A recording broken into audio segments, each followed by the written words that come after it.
కాంగ్రెస్ ప్రభుత్వం బీసీలను చిన్నచూపు చూస్తుందని చెప్పేసి బీసీ సంఘాల నాయకులు కూడా చెప్తున్న పరిస్థితి కనిపిస్తూ ఉంది. ఇదే విధంగా ఏదైతే కామారెడ్డి డిక్లరేషన్ ఇప్పటివరకు ఎందుకు అమలు చేయలేదని చెప్పేసి ఈ ప్రభుత్వాన్ని సూటిగా ప్రశ్నిస్తున్నారు. మనతో పాటు దుర్గం రవీందర్ గారు ఉన్నారు, వారి మాటల్లో తెలుసుకుందాం. సార్ చెప్పండి, అంటే సడన్గా కాంగ్రెస్ ప్రభుత్వం ఈ ఆర్డినెన్స్ తీసుకురావడం పట్ల దీని వెనుక ఉన్నటువంటి అంతర్యం ఏంటి?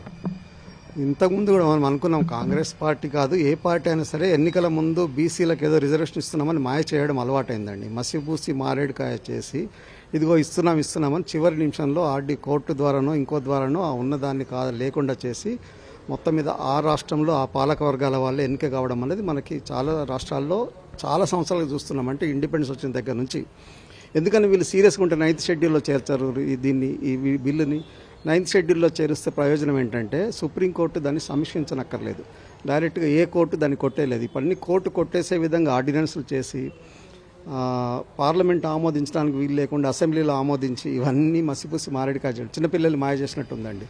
నిజంగా ఇస్తే సంతోషం. 42% ఇవ్వాలంటే మీరు నిజంగా చిత్తశుద్ధి ఉంటే ఈ పార్టీలందరూ కలిసి అఖిలపక్షంలాగా అందరూ ఒక చోట కూర్చొని పలానా నియోజకవర్గంలో పలానా బీసీలకు ఇస్తున్నామని వీళ్ళే 40% ఇవ్వచ్చు. చట్టబద్ధంగా ఇవ్వలేకపోతే కూడా ఆఫ్ ద రికార్డ్ వీళ్ళు ముందు అనుకొని అందరిని ఆమోదింపజేసే జనాలను కూడా ఒప్పించి 42% మేము బీసీలకు కేటాయిస్తామని చెప్పి పలానా చోట్ల మేము ఇస్తున్నామని చెప్పి చెప్పొచ్చు. ఆ చిత్తశుద్ధి లేదు ఏ పార్టీలో కూడా. ఇవన్నీ కూడా కొంతమంది వ్యక్తులు ఓన్ చేసుకునే పార్టీలు, కొంతమంది కులాల ఓన్ చేసుకునే పార్టీలే మన దగ్గర ఉన్నాయి. మీరు చూసుకుంటే బీజేపీని బ్రాహ్మణ్ బన్యా పార్టీ అంటారు. అట్లా ఒక్కొక్క కులానికి ఒక్కొక్క పార్టీకి ఒక్కొక్క కులం ముద్ర ఉంది. అంటే ఇప్పుడు కాంగ్రెస్ ప్రభుత్వం వచ్చిన ఇప్పటికే సంవత్సరం దాటినా కూడా బీసీలకు మేము అంత చేసాం ఇంత చేసామని చెప్తున్నారే తప్ప నిజంగా బీసీలకు ఏం చేయలేదని మనం అనుకోవచ్చా? ఈ మొక్కుబడికి చెప్తున్నారు. మొక్కుబడికి చేస్తున్నారు. ఇప్పుడు రైతు బంధు కానీ ఇంకోటి కానీ సంక్షేమ కార్యక్రమాలు, కళ్యాణ లక్ష్మి కానీ అన్ని మొక్కుబడికే జరుగుతున్నాయి. అది అందరికి అర్థమవుతున్న విషయమే. ఏది టైంకి ఇవ్వట్లేదు. ఆయన చివరి ఎన్నికల స్పీచ్ వాగ్దానంలో చెప్పింది ఏంటంటే మీరు అసలు రైతు బంధు తీసుకోకండి, మేము వస్తున్నాము, నెక్స్ట్ మంత్ పెంచిస్తున్నాం అన్నాడు. అది అమలు చేయలేదు. అది ఆ రిజల్ట్ ఇప్పుడు ఎన్నికల్లో కనిపిస్తుంది. నిజంగా వాళ్ళ పట్ల ప్రజలు సానుకూలంగా ఉంటే మనం చేయగలిగింది ఏం లేదు, ఎవరైనా మీడియా కానీ ప్రతిపక్షం కానీ. నిజంగా ప్రజలు వాళ్ళకి అనుకూలంగా ఉన్నారా లేదన్నది 42% వాళ్ళు ఇంప్లిమెంట్ చేస్తారా లేదా అన్న దాని మీద కూడా డిపెండ్ అయి ఉంటుందండి. చాలా వాగ్దానాలు వాళ్ళు చేయలేదు ఇప్పటి వరకు. వాళ్ళు చెప్పిన వాగ్దానాల ప్రకారం మనం చూస్తే ఇప్పుడు ఇచ్చేటివన్నీ వాగ్దానాలను కూడా గత ప్రభుత్వం ఇచ్చేటివే కంటిన్యూ చేస్తున్నారని చెప్పేసి మనం అనుకోవచ్చా దీన్ని?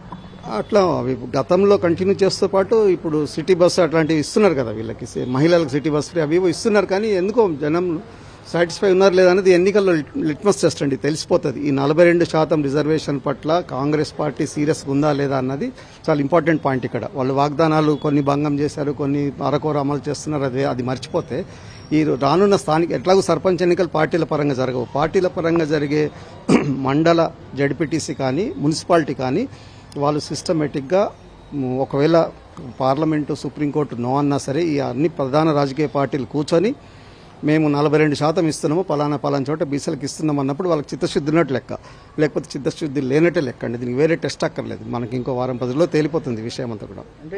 అంటే బీసీలను కేవలం వెనకకు వేసేందుకే ఇదంతా కుట్ర అని మనం భావించవచ్చా? అది మొదటి నుంచి ఉంది కదండి సేయింగ్, వీళ్ళు వెనకబడిన వారు కాదు వెనక పడగొట్టబడిన వారని సేయింగ్ ఉంది. అన్ని అప్పర్ క్యాస్ట్ అంటే రూలింగ్ క్యాస్ట్ కలిసి స్వతంత్రం వచ్చిన కొత్తలో బ్రాహ్మణుల పక్క జరగగానే ఆయా రాష్ట్రాల్లో ఉండేటువంటి పాలక కులాలు బీసీలకు రావాల్సిన వాటాన్ని తీసుకుంటున్నారు. మొక్కుబడిగా ఎస్సీ ఎస్టీలకు తప్పనిసరి చట్టబద్ధ రాజ్యాంగపరంగా ఇవ్వాలి కాబట్టి ఇస్తున్నారు. దాంట్లో కూడా వాళ్ళకి నిజమైన పవర్ రానివ్వకుండా ఊరికే నామకే వాస్తే ఎస్సీ ఎస్టీ నాయకులను నడపెట్టి బీసీలకు జరుగుతున్న న్యాయం ఎక్కువ ఉందండి అప్పటి నుంచి కూడా. ఇప్పుడు కూడా అదే జరుగుతుంది. ఇది కంటిన్యూ అయితే ఇంకా ఊరుకోరు.